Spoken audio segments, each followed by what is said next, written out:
कर्मयोगी जो होता है वो भी प्रभु प्रेमी होता है, लेकिन कर्म मार्ग में दोष है। क्या दोष है? सत्कर्म करने से अभिमान बढ़ जाता है।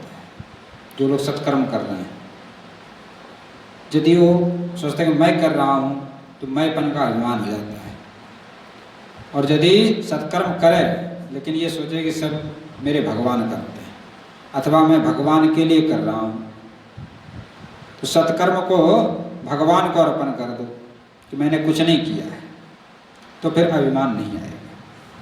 और यदि सत्कर्म करने के बाद अपने मन में अभिमान आ रहा है कि मैंने किया है, तो पतन कर देता है।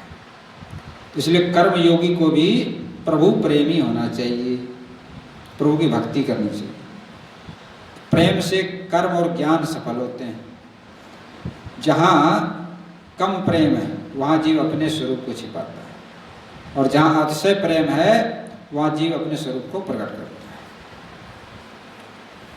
और हे व्यास जी महाराज, इस कलयुग में अब ज्ञान की बहुत अधिक जरूरत नहीं है। कलयुग आ रहा है, लोग बड़ी बड़ी ज्ञान की बात करेंगे पर एक एक पैसे के लिए मर मिटेंगे। लोग बड़ी बड़ी ब्रह्म ज्ञान की बात करते हैं, लेकिन प्रातः काल 6-7 बजे यदि चाय नहीं मिला तो ये झगड़ा खड़ा है। सब ब्रह्म ज्ञान रखा रह जाता है। यदि चाय और पकौड़ी सुबह नाश्ता में नहीं मिला तो भैया काम नहीं चलेगा।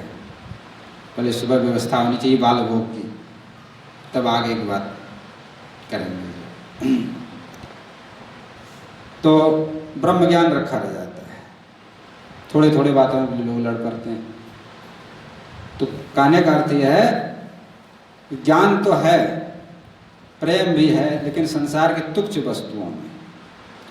तो हे व्यास जी महाराज, अब आप श्री कृष्ण की प्रेममयी कथा कहो।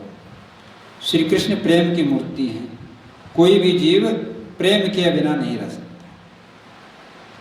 जीव जो है प्रेम तो करते हैं लेकिन संसार के साथ करते हैं। तो आप ऐसी मधुर कथा करो कि श्री कृष्ण में प्रेम हो जाए, श्री कृष्ण के सौंदर्य में आंख और मन फंस जाए, तभी जीवन सुधरता है, तभी पाप छूटता है। तो श्री कृष्ण लीला में प्रेम ही प्रेम भरा हुआ है, और श्री कृष्ण के साथ जो अत्यंत प्रेम करता है तो भगवान कृपा करके उसकी वासना का विष खींच लेते हैं। जैसे कि पुतना विष लेके तो गई थी, लेकिन भगवान ने उनको विष रहित कर दिया।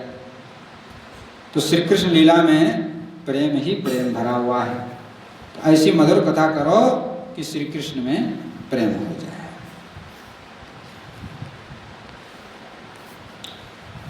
बोलो भगवान श्री कृष्ण की जय।